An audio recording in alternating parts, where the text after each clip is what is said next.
America మీద ప్రతి దాడులు చేసే అవకాశం ఉంది అంటూ సమాచారం అందుతోంది. అమెరికా దాడుల తర్వాత కొంతమంది ఇరాన్ పని అయిపోయింది అనుకున్నారు, మరికొంతమంది ఇంకా భయపడుతుందేమో అనుకున్నారు. అసలు ఇరాన్ ఏం చేయబోతుంది ఈ టైంలో అంటూ అందరూ చాలా ఉత్కంఠగా ఎదురు చూస్తున్నారు.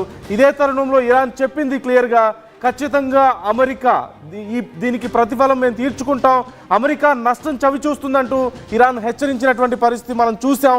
దానికి తగ్గట్లుగానే ఇమ్మీడియట్గా రష్యాతో కాంటాక్ట్లోకి వెళ్ళినటువంటి పరిస్థితి కూడా మనకు కనిపించింది.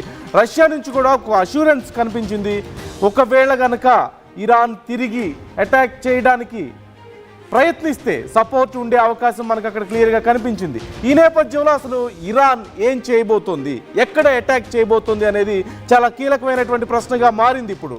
అంటే అమెరికా మీద డైరెక్ట్గా అటాక్ చేస్తుందా? ఖచ్చితంగా అవకాశం లేదు. కానీ మరి అమెరికాని దెబ్బ కొట్టాలంటే ఏం చేయాలి, ఏం చేసే అవకాశం ఉంది అంటూ పెద్ద ఎత్తున చర్చ జరుగుతుంది. ఈ నేపథ్యంలోనే మరోవైపు హర్ముజ్ జలసంధికి సంబంధించి ఇప్పటికే నిర్ణయం తీసుకున్నారు. హర్ముజ్ జలసంధిని మేము మూసివేస్తామంటూ ఇరాన్ ప్రకటించిన నేపథ్యంలో అంటే దానికి సంబంధించి ఇంకా పూర్తి స్థాయిలో క్లారిటీ రావాల్సి ఉంది. సుప్రీం నేషనల్ సెక్యూరిటీ కౌన్సిల్ తుది నిర్ణయం తీసుకోవడానికి రెడీగా ఉంది, కానీ ఖచ్చితంగా మూసివేసే అవకాశాలు ఉన్నాయంటున్నారు. ఒకవేళ అలా కనుక చేసినట్లయితే ఇప్పటికే అమెరికా కూడా దీనికి సంబంధించి రెస్పాండ్ అయింది.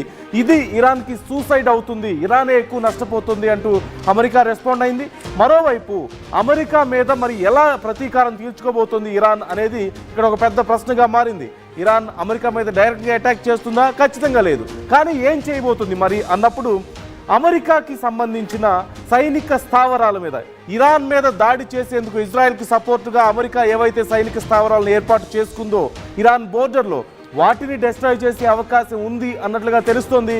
ఎక్కడెక్కడ అటాక్ చేయడానికి అవకాశం ఉంది ఇరాన్ అనేది ఒకసారి మనం చూద్దాం. We have a map here. ఈ మ్యాప్లో మనం క్లియర్గా చూడొచ్చు ఇరాన్ అమెరికా బేస్ల మీద ఎక్కడెక్కడ అటాక్ చేయడానికి అవకాశం ఉంది అన్నప్పుడు అసలు ముందుగా అమెరికాకి సంబంధించిన స్థావరాలు ఎక్కడెక్కడ ఉన్నాయి, సైనిక స్థావరాలు అనేది మనం చూస్తున్నాం. రైట్, నిన్న కూడా మనం చూసాం. టర్కీ నుంచి మొదలు పెట్టుకుంటే, టర్కీ దగ్గర నుంచి మొదలు పెడితే టర్కీ, సిరియా, ఇరాక్, జోర్డాన్, అలాగే సౌదీ అరేబియా ప్రాంతం అంతా కూడా మనకు చూస్తూనే ఉన్నాయి. ఈ బోర్డర్ అంతా కూడా మొదటి నుంచి కూడా అమెరికా తమ సైనిక స్థావరాలను మెయింటైన్ చేస్తుంది. అలాగే ఇటు ఇరాన్ బోర్డర్లు, ఇది ఇరాన్ ఇక్కడ ఉంది మనకు, ఇక్కడ సౌదీ అరేబియా ఉంది. ఈ ఇరాన్ బోర్డర్లో మొత్తం అంతా కూడా ఈ రెడ్ డాట్స్ అన్నీ చూస్తున్నాం. ఇవన్నీ కూడా అమెరికాకి సంబంధించిన సైనిక స్థావరాలు. కారణాలు చాలా ఉన్నాయి. కేవలం ఈ ఉన్నటువంటి సైనిక స్థావరాలన్నీ ఇరాన్ కోసమే పెట్టిందా అంటే ఖచ్చితంగా కాదు.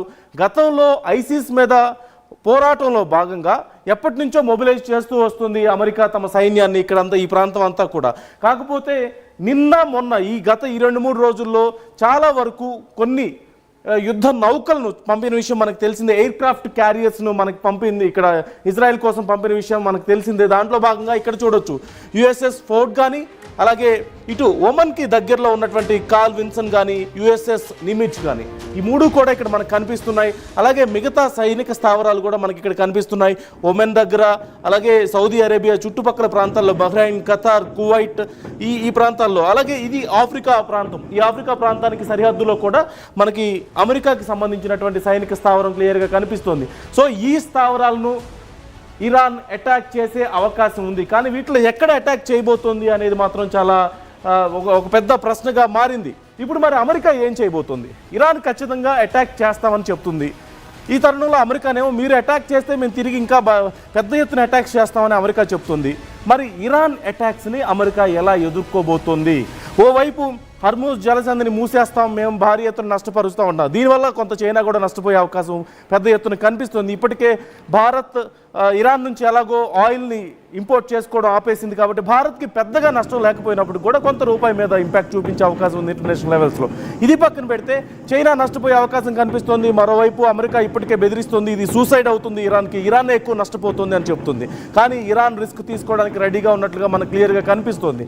అండ్ ఖచ్చితంగా ప్రతీకారం తీర్చుకుంటామని చెప్తున్న నేపథ్యంలో ఎలా ప్రతీకారం తీర్చుకోబోతున్నారు అన్నప్పుడు ఇక్కడ ఇరాన్కి దారి కనిపిస్తుంది. అమెరికాను నష్టపరచడానికి ఇరాన్కి దగ్గరలో, ఇరాన్ చుట్టూ పెట్టినటువంటి ఈ బేస్లో, అమెరికన్ ఫోర్స్కి సంబంధించినటువంటి బేస్లన్నింటినీ కూడా ఇరాన్ టార్గెట్లో ఉన్నాయి. సో ఈ నేపథ్యంలో ఏం జరగబోతోంది అనేది ఇక్కడ ఒక పెద్ద ప్రశ్నగా మారుతుంది. రైట్, ఈ అంశానికి సంబంధించి నా కొలీగ్ సచిన్ కూడా దీనికి సంబంధించి ఎప్పటికప్పుడు డీటెయిల్స్ ఫాలో అప్ చేస్తూనే ఉన్నారు. సచిన్ అడిగి మరింత సమాచారం తెలుసుకుందాం. సచిన్, మీ దగ్గర ఉన్న డీటెయిల్స్ ఏంటంటే ఇక్కడ చాలా స్పాట్స్ ఉన్నాయి, రెడ్ డాట్స్ మనకు కనిపిస్తున్నాయి, ఖచ్చితంగా ఇరాన్కి దగ్గరలో ఉన్నాయి, అమెరికాకి వీక్ స్పాట్స్గా మనకు కనిపిస్తున్నాయి వాళ్ళ సైనిక స్థావరాలు. సో ఇప్పుడు ఇరాన్ తిరిగి ఖచ్చితంగా అమెరికా మీద దాడి చేస్తామంటుంది, దానికి రష్యా కూడా సపోర్ట్ ఇవ్వడానికి అవకాశం కనిపిస్తుంది.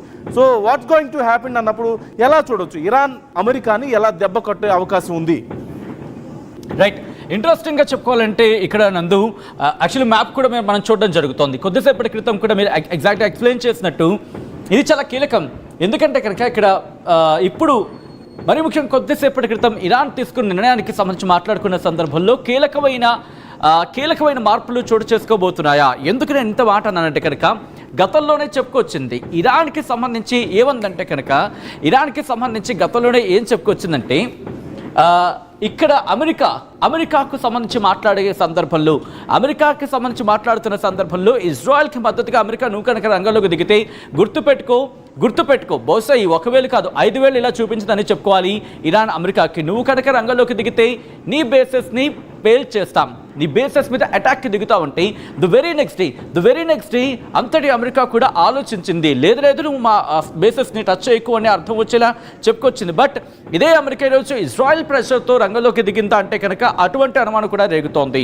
ఎందుకంటే మాకు సంబంధం లేదు, యుఎస్ మాకు సంబంధం, మేమే రంగంలోకి దిగుతాం కొట్టేస్తాం అంటూ ఇజ్రాయెల్ చెప్పుకొచ్చిందంటూ కూడా కాస్త చర్చ జరిగింది. బట్ దీనికి సంబంధించి డీటెయిల్గా వెళ్లే కన్నా ముందు this is the disturbing content viewer description is advised. ఈ కథనం the content which we are telling to you, the content which we are presenting to you, somewhere the people are quoted about some words. So we are quoting those words here to tell the truth of the world, what international developments are taking place. So here disturbing content, there is some disturbing content when we are presenting somewhere else. So somewhere in the content. So viewer discretion is advised. This is a disturbing content, viewer discretion is highly advised. At the same time ఈ కథలో మిమ్మల్ని కాస్త కలవరపరచవచ్చు, దీనికి సంబంధించి తగిన జాగ్రత్తలు తీసుకోవాలని RTV సూచించడం జరుగుతుంది. ఎందుకంటే ఇక్కడ కొంతమంది ఇంటర్నేషనల్ లెవెల్లో అంటే జియో పాలిటిక్స్ లెవెల్లో అమెరికాలో ఉన్న ఉన్నత స్థాయి వ్యక్తులకు సంబంధించి కొన్ని పదాలను ఉపయోగించడం జరిగింది. అర్థం ఏంటంటే కనుక ఆ ఇంటెన్సిటీ తెలపడానికి. So coming back to the subject, మీరు ఇక్కడ మాట్లాడుకుంటున్న క్రమంలో ఇప్పుడు బేసెస్ చాలా దగ్గరగా ఉన్నాయి, దీని మీద దాడి చేస్తుంటే సాధారణంగా ఇక్కడ ఒక 30,000 మందో 40,000 మంది సైన్యాన్ని మాత్రమే మోహరించే పరిస్థితి ఉంది. బట్ ఇప్పుడు 50,000 మంది సైన్యాన్ని ఇక్కడ మోహరించిందంటే అర్థం చేసుకోవచ్చు. దాంతోపాటు కార్ల్ విన్సన్, నిమిట్జ్, దాంతోపాటు ఫోర్డ్, ఇవి సాధారణమైన యుద్ధ నౌకలు కాదు, ఇవి డెస్ట్రాయర్స్. అంటే అటు నుంచి మిజైల్స్ వస్తే పేల్చేయగలవు. అట్ ద సేమ్ టైం మాట్లాడుకున్న సందర్భంలో ఇవి క్యారియర్స్ కూడా, అంటే ఇవి ఫైర్ చేయగలవు కూడా, ఈ మిజైల్స్ని ప్రయోగించగలవు.